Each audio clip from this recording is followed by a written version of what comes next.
میں خود سیدھا کروا دوں گا، اور جانے کے لیے جتنا پیسہ چاہیے وہ بھی میں لگا دوں گا۔ بعد میں آہستہ آہستہ واپس کر دینا۔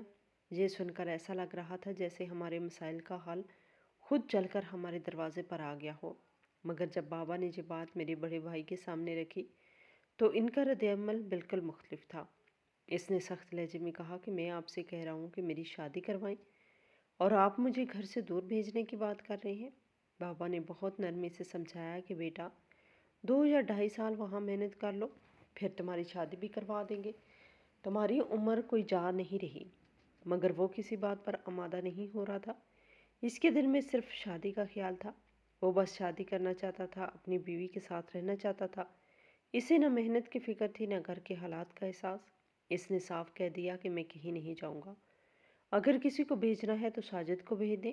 بابا یہ سن کر چونک گئے۔ انہوں نے فوراً کہا کہ وہ ابھی چھوٹا ہے، تم اس کی زندگی مشکل کیوں بنانا چاہتے ہو؟ مگر بھائی اپنی بات پر اڑا رہا۔ مجھے سمجھ نہیں آ رہا تھا کہ وہ اتنا ضدی کیوں ہو گیا ہے۔ وہ نہ باہر جانا چاہتا تھا، نہ محنت کرنا چاہتا تھا، مگر اسے پیسے بھی چاہیے تھے اور شادی بھی کرنی تھی۔ گھر کا ماحول بوجھل ہوتا جا رہا تھا۔ ہر طرف ایک خاموشی اور پریشانی چھائی ہوئی تھی۔ رات کے وقت میں نے بابا کو امی سے بات کرتے سنا۔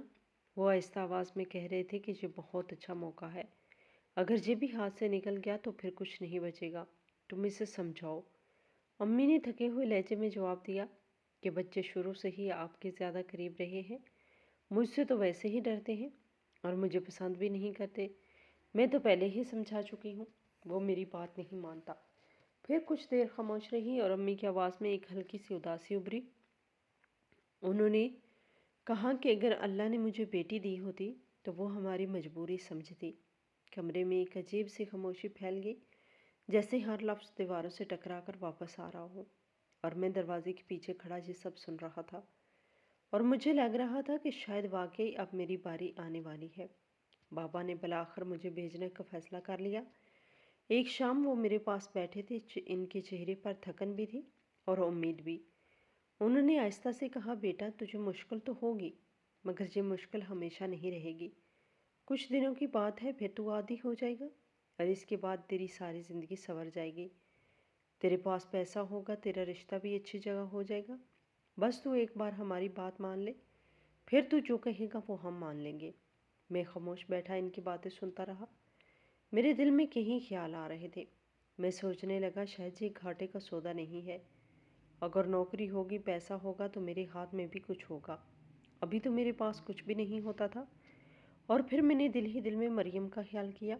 اگر میں اتنی محنت کروں کہ واپس آ کر اپنے ماں باپ سے کہوں کہ میں نے مریم سے شادی کرنی ہے تو وہ فوراً مان جائیں گے۔ میں نے زیادہ نہیں سوچا، حالانکہ مجھے رک کر سوچنا چاہیے تھا، مگر میں نے سر ہلا دیا اور جانے کے لیے تیار ہو گیا۔ بابا کے چہرے پر سکون آ گیا، جیسے ان کے دل پر بوجھ ہلکا ہو گیا ہو۔ اگلے چند دنوں میں گھر کا ماحول بدل گیا۔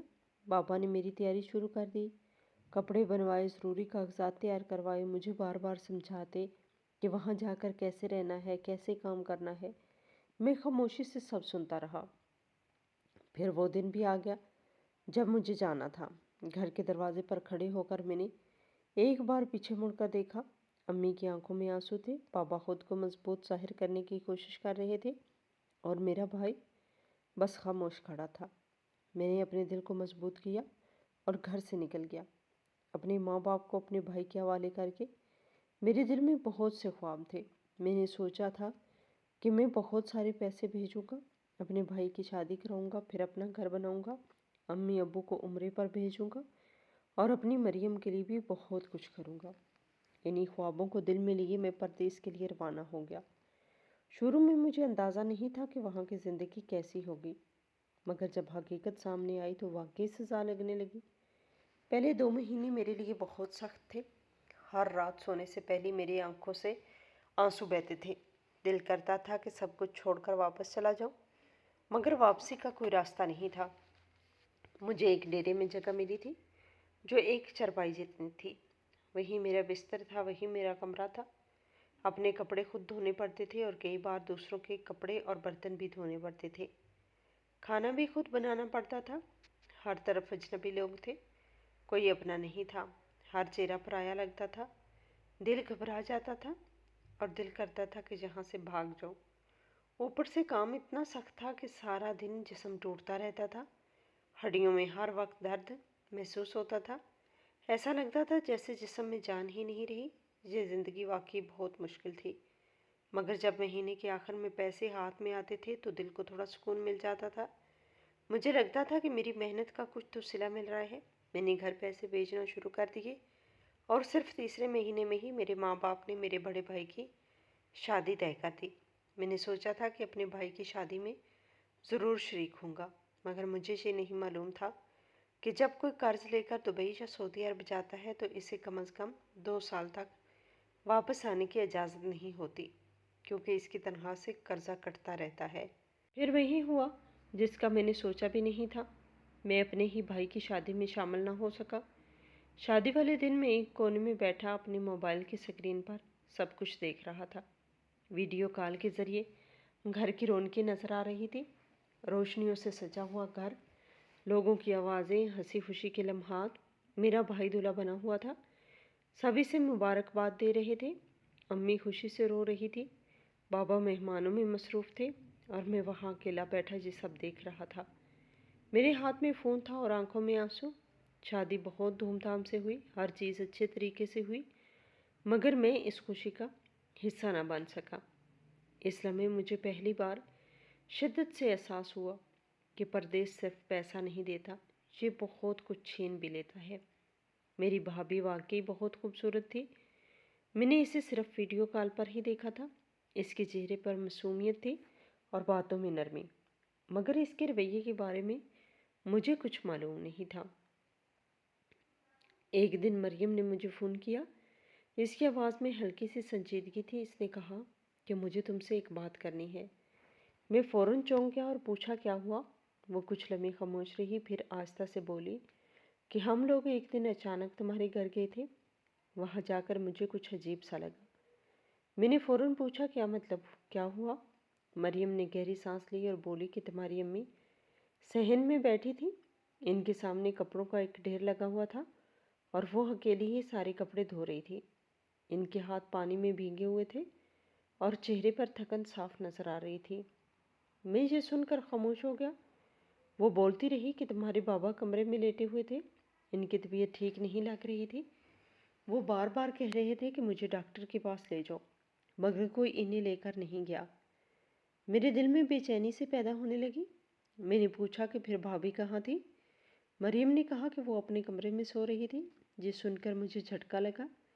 میں نے کہا کہ کیا تمہیں یقین ہے؟ وہ بولی ہاں، میں نے خود دیکھا، مگر ہو سکتا ہے جیسا میں نے محسوس کیا ہو ویسا نہ ہو، لیکن مجھے سب کچھ بہت عجیب لگا۔ پھر اس نے کہا کہ میں نے تمہاری امی کو اٹھایا نہیں، انہیں بٹھایا اور ان کے ساتھ بیٹھ کر سارے کپڑے دھوئے۔ میرے ساتھ تمہارا بھائی بھی تھا، ہم دونوں نے مل کر تمہارے بابا کو ہسپتال لے کر گئے۔ میں خاموشی سے سنتا رہا۔ وہ بولی کہ اسپتال سے واپس آ کر ہم نے ان کے لیے کھانا بھی بنایا اور سب کچھ ترتیب سے رکھ کر آئے۔ میں نے دھیمی آواز میں کہا تم نے بہت اچھا کیا، مگر میرے دل میں سوال اٹھ رہے تھے۔ میں نے کہا اگر گھر میں ایسا ہو رہا تھا تو میرا بھائی کہاں تھا؟ کیا اسے کچھ نظر نہیں آیا؟ مریم نے جواب دیا کہ وہ تو اپنی بیوی کے کمرے میں ہی بیٹھا تھا، جب ہم نے کھانا بنایا تو وہ باہر آیا اور خود کھانا کھایا، پھر اپنی بیوی کے لیے پلیٹ میں ڈال کر کھانا لے کر کمرے میں چلا گیا۔ میں نے حیرت سے پوچھا کہ کیا بھابھی بیمار تھی؟ مریم نے کہا کہ کوئی خاص بیماری نہیں تھی، بس وہ کہہ رہے تھے کہ اس کے سر میں درد ہے۔ کچھ لمحوں کے لیے دونوں طرف خاموشی چھا گئی، پھر مریم نے آہستہ سے کہا مجھے ایسا لگتا ہے کہ تمہاری بھابھی ٹھیک نہیں، نہ وہ تمہارے ماں باپ کی خدمت کر رہی ہے، نہ ان کی عزت، اور تمہارا بھائی بھی اس کے پیچھے لگ گیا ہے۔ میں نے خود کو سنبھالتے ہوئے کہا یہ تو ہر گھر کی کہانی ہوتی ہے، مگر ایسا بھی نہیں ہونا چاہیے کہ میری بوڑھی ماں اتنا کام کرے اور میرے باپ کو دوائی تک نہ ملے۔ میرے دل میں بے چینی بڑھتی جا رہی تھی۔ میں نے فوراً کہا کہ میں بات کرتا ہوں۔ اسی وقت میں نے بابا کو فون کیا۔ فون کی گھنٹی بجی تو میرا دل تیزی سے دھڑک رہا تھا۔ جب بابا نے فون اٹھایا تو میں نے سیدھا پوچھ لیا کہ آپ کی طبیعت کیسی ہے اور گھر میں سب ٹھیک ہے؟ بابا کی آواز بالکل نارمل تھی، انہوں نے ہلکے انداز میں کہا، نہیں بیٹا، ایسی کوئی بات نہیں تھی، بس ہلکی سی کھانسی اور بخار تھا، اور اب میں ٹھیک ہوں۔ میں نے کپڑوں والی بات چھیڑی تو وہ مسکرا کر بولے کہ تمہاری ماں اپنے ہی کپڑے دھو رہی تھی، اپنا کام تو انسان کو خود کرنا چاہیے نا۔ انہوں نے اتنے سکون سے بات کی جیسے کچھ ہوا ہی نہ ہو۔ انہوں نے مجھے ایک بالکل الگ کہانی سنا دی اور میں خاموش ہو کر سنتا رہا۔ فون بند کرنے کے بعد میں دیر تک چھت کو دیکھتا رہا۔ میرے دل میں عجیب سی بے چینی تھی۔ مجھے سمجھ نہیں آ رہا تھا کہ کیا سچ ہے اور کیا جھوٹ ہے، مگر اتنا ضرور محسوس ہو رہا تھا کہ کچھ نہ کچھ ٹھیک نہیں ہے۔ میری اپنے بھائی سے بات ہوتی رہتی تھی، وہ ہر بڑے اچھے طریقے سے حال چال پوچھتا تھا، اس کی آواز میں اپنائیت ہوتی تھی اور وہ مجھے احساس دلاتا تھا کہ سب کچھ ٹھیک ہے۔ میں جب بھی اس سے پوچھتا کہ گھر میں سب کیسا ہے تو وہ کہتا، سب ٹھیک ہے، تم فکر نہ کرو۔ پھر وہ آہستہ آہستہ بات کو کسی اور طرف لے جاتا اور کہتا کہ ہمیں اپنا گھر بنانا ہے، ہم کب تک کرائے کے گھر میں رہتے رہیں گے، اپنا گھر ہونا چاہیے جہاں سکون ہو، عزت ہو۔ اس کی باتیں سن کر میرے دل میں بھی ایک امید جاگتی تھی۔ میں بھی یہی چاہتا تھا کہ میرے ماں باپ کا اپنا گھر ہو جہاں وہ سکون سے رہ سکے، مگر ہر بار بات کا انجام ایک ہی ہوتا تھا۔ وہ کسی نہ کسی طرح بات کو اس طرف لے آتا کہ پیسے بھیج دو، کبھی وہ کہتا کہ پلاٹ دیکھ رہا ہوں، کبھی کہتا کہ موقع اچھا ہے ابھی لے لیں، کبھی کہتا کچھ ایڈوانس دینا ہے۔ اس کی باتوں میں آ جاتا اور پیسے بھیج دیتا۔ ایک دن میں نے خود اس سے کہا کہ انہیں ہم ایک اچھا سا گھر بنائیں، کسی اچھی سی جگہ پر پلاٹ لیں اور اس پر گھر کی تعمیر شروع کریں، اور یہ گھر ہم اپنے ماں باپ کو تحفہ دیں گے۔ یہ سن کر وہ فوراً خوش ہو گیا اور کہنے لگا، ہاں یہ تو بہت اچھی بات ہے، ہمیں یہی کرنا چاہیے۔ پھر یہی سلسلہ چلتا رہا، میں پیسے بھیجتا رہا اور کہتا رہا کہ کام شروع ہونے سے والا ہے یا ہو رہا ہے۔ وقت گزرتا گیا، دن مہینوں میں بدل گئے اور مہینے سالوں میں۔ 2 سال پورے ہونے کے بعد اب مجھے واپس آنے کی اجازت مل گئی تھی، مگر کام کی مجبوریوں کی وجہ سے 6-7 مہینے اور گزر گئے۔ میرا کام ایسا تھا کہ مجھے ہر مہینے صرف 2 چھٹیاں ملتی تھی اور میں وہ چھٹیاں جمع کرتا جا رہا تھا تاکہ ایک لمبی چھٹی لے سکوں۔ آخر کار جب میں نے حساب لگایا تو میرے پاس اتنی چھٹیاں ہو چکی تھی کہ میں تقریباً 24 یا 25 دن کے لیے جا سکتا تھا۔ میں نے دل میں فیصلہ کیا کہ اب میں گھر جاؤں گا، 2 مہینے نہ صحیح کچھ دن تو اپنے گھر والوں کے ساتھ گزاروں گا۔ میں نے اپنے ذہن میں وہ لمحے سوچنا شروع کر دیے جب میں گھر پہنچوں گا، امی سے ملوں گا، بابا کے پاس بیٹھوں گا، اپنے بھائی کے ساتھ باتیں کروں گا اور شاید مریم کو بھی دیکھ سکوں گا۔ مگر اسی دوران اچانک دنیا بدل گئی۔ خبریں آنے لگی کہ ایک خطرناک بیماری پوری دنیا میں پھیل رہی ہے، لوگ تیزی سے بیمار ہو رہے ہیں اور مر رہے ہیں، ملک بند ہو رہے ہیں، شہر بند ہو رہے ہیں اور ایئرپورٹ بھی بند کر دیے گئے ہیں۔ میں نے جب یہ سنا تو جیسے میرے قدموں تلے زمین نکل گئی۔ میں نے ہر ممکن کوشش کی کہ کوئی راستہ نکل آئے، مگر ہر طرف دروازے بند تھے۔ میں وہاں ایک کمرے میں بیٹھا تھا اور باہر کی دنیا جیسے رک گئی۔ اسی دوران مجھے احساس ہونے لگا کہ بابا کی طبیعت کے بارے میں جو وہ مجھے بتاتے تھے شاید وہ پوری سچائی نہیں تھی۔ وہ ہمیشہ کہتے تھے کہ میں ٹھیک ہوں، مگر دل کے کسی کونے میں ایک ڈر بیٹھ گیا تھا۔ پھر ایک دن وہ خبر آئی جس نے میری دنیا ہلا کے رکھ دی۔ مجھے بتایا گیا کہ بابا اس دنیا سے چلے گئے ہیں۔ یہ سن کر میرا جسم جیسے سن ہو گیا۔ میں کچھ لمحوں تک سمجھ ہی نہیں پایا کہ کیا ہو گیا ہے۔ پھر اچانک میرے اندر سے ایک چیخ نکلی اور میں زمین پر بیٹھ گیا۔ میری آنکھوں سے آنسو رکنے کا نام نہیں لے رہے تھے۔ میں نے فوراً کوشش کی کہ کسی طرح فلائٹ مل جائے، میں اپنے بابا کو آخری بار دیکھ سکوں، مگر یہ صرف میرا مسئلہ نہیں تھا، پوری دنیا ایک ہی مصیبت میں گھری ہوئی تھی۔ ہر طرف پابندیاں تھیں، ہر راستہ بند تھا۔ میں بے بس ہو کر رہ گیا۔ میں اپنے باپ کو آخری بار نہ دیکھ سکا، وہ انسان جس نے ساری زندگی میرے لیے محنت کی، جس نے مجھے اپنے ہاتھوں سے پالا، وہ اس دنیا سے چلا گیا اور میں اس کے پاس نہ پہنچ سکا۔ میرے بڑے بھائی نے مجھے تسلی دی۔ اس نے کہا، تم فکر نہ کرو، میں سب کچھ سنبھال لوں گا، یہاں سب ٹھیک ہے۔ مگر میں کہاں ٹھیک تھا، میں تو صدمے میں چلا گیا تھا۔ میں راتوں کو جاگ جاگ کر روتا تھا۔ بابا کی یاد ہر وقت میرے دل میں رہتی تھی، ان کی آواز، ان کا چہرہ، ان کی باتیں، سب کچھ میرے ذہن میں گھومتا رہتا تھا۔ اوپر سے وہی سخت گرمی، وہی محنت مزدوری، وہی تنہائی۔ میں ایک اجنبی ملک میں اکیلا تھا اور اندر سے ٹوٹ چکا تھا۔ اب مجھے سمجھ آنے لگا تھا کہ لوگ پردیس کو برا کیوں کہتے ہیں۔ پردیس صرف جسم کو نہیں تھکاتا، یہ دل کو بھی توڑ دیتا ہے۔ میرے باپ کی موت میری زندگی کا وہ زخم بن گئی تھی جسے میں کبھی نہیں بھول سکتا۔ پردیسی ہونے کی پہلی سزا مجھے مل چکی تھی۔ مجھے پاکستان واپس آنے کے لیے بھی پیسوں کی ضرورت تھی، جہاں میرا اپنا خرچہ بھی تھا، رہائش کا خرچہ، کھانے کا خرچہ اور روزمرہ کی ضروریات، سب کچھ میرے ہی ذمہ تھا۔ مگر جیسے ہی میں واپس آنے کی بات کرتا، میرا بھائی کوئی نہ کوئی نیا خرچہ سامنے لے آتا۔ کبھی وہ کہتا گھر کی تعمیر شروع ہو گئی ہے، سریا خریدنا ہے اور ابھی پیسے کم پڑ رہے ہیں۔ کبھی کہتا ٹی آئرن لینے ہیں اور موقع اچھا ہے، ابھی لے لیں، بعد میں مہنگے ہو جائیں گے۔ میں ہر بار اس کی بات سن کر رک جاتا۔ میرے واپس آنے کا ارادہ وہی ختم ہو جاتا اور میں دل کو یہ کہہ کر تسلی دے دیتا کہ کوئی بات نہیں، میرا گھر تو بن رہا ہے۔ آج کے زمانے میں اگر اپنا گھر بڑا سا گھر بن جائے تو یہی سب سے بڑی کامیابی ہے۔ میں اپنے آپ کو یہی سمجھا کر خاموش ہو جاتا اور پھر سے کام میں لگ جاتا۔ اسی دوران ایک اور آزمائش میرے اوپر آ گئی۔ مریم کے گھر والوں نے اس کی شادی کی جلدی مچا دی۔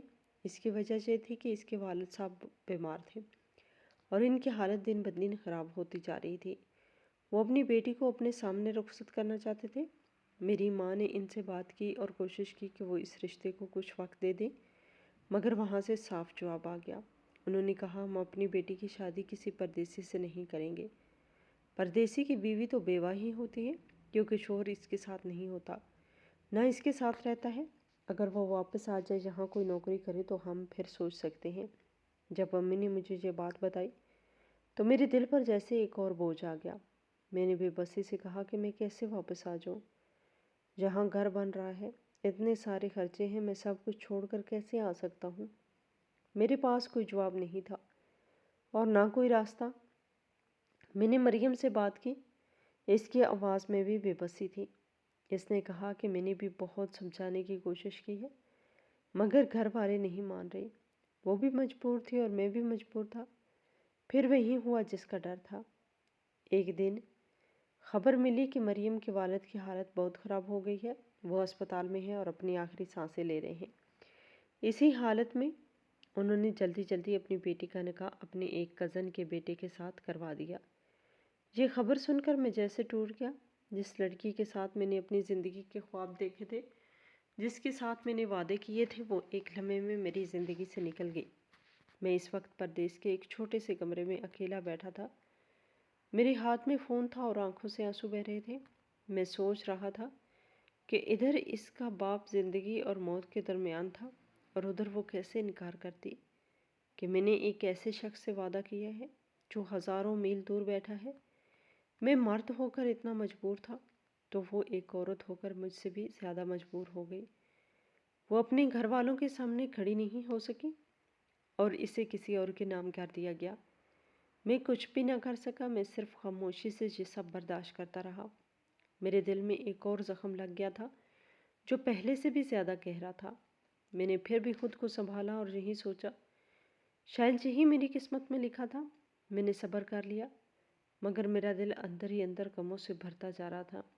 ایسا لگتا تھا جیسے ایک کے بعد ایک دکھ میرے حصے میں آ رہے ہیں اور میں سوچتا تھا کہ ابھی نہ جانے اور کتنے غم میرے انتظار میں ہیں۔ بابا کے جانے کے بعد ہی ماں کی طبیعت بھی خراب رہنے لگی تھی۔ پہلے وہ خود کو سنبھال لیتی تھی، مگر اب ان کی آنکھوں میں وہ روشنی نہیں رہی تھی۔ ان کے چہرے پر ایک خاموش اداسی رہتی تھی۔ سچ یہی ہے کہ جب دو لوگ ایک دوسرے سے سچی محبت کرتے ہوں اور ان میں سے ایک اس دنیا سے چلا جائے تو دوسرا زیادہ دیر تک اس بوجھ کو برداشت نہیں کر پاتا۔ وہی ہوا۔ کچھ ہی عرصے بعد ماں بھی اس دنیا سے چلی گئی۔ اس بار میں وقت پر پہنچ گیا تھا، مگر دل کے اندر ایک عجیب سی کیفیت تھی، جیسے میں جانتا ہوں کہ میں کیا دیکھنے جا رہا ہوں اور وہ منظر برداشت کے قابل نہیں ہوگا۔ گھر کے اندر داخل ہوا تو ہر وقت خاموشی تھی۔ وہیں گھر جہاں کبھی آوازیں گونجتی تھی اب جیسے سنسان ہو چکا تھا۔ میں آہستہ آہستہ اس کمرے کی طرف بڑھا جہاں ماں کی میت رکھی ہوئی تھی۔ جب میں نے ماں کو سفید کفن میں دیکھا تو میرے قدم وہیں رک گئے۔ میرا دل جیسے سینے میں جم گیا ہو۔ میں قریب گیا اور ان کے چہرے کو دیکھا۔ وہ بالکل خاموش تھی، جیسے گہری نیند میں ہو۔